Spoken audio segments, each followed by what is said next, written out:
Hi everyone! Today I'll share the results of two tests I recently took, the Big 5 personality test and a culture fair IQ test. Let's see what the results say about me. Let's start with my personality profile according to the 5 tests. Openness 37, which means I'm more practical and prefer traditional problem solving. Consciousness 76, showing that I'm disciplined and organized. Extraversion 98, very high, meaning I'm outgoing and sociable.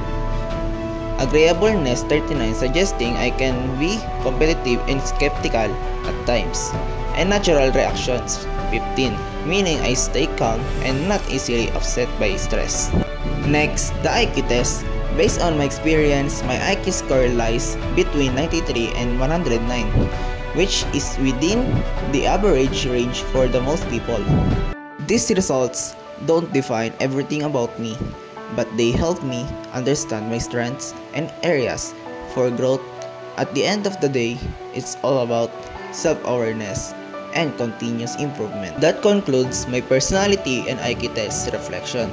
Through these results, I was able to see not just my strengths, but also the areas where I can continue to improve.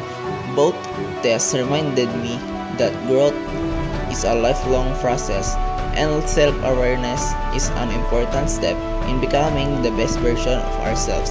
Thank you for watching this short presentation.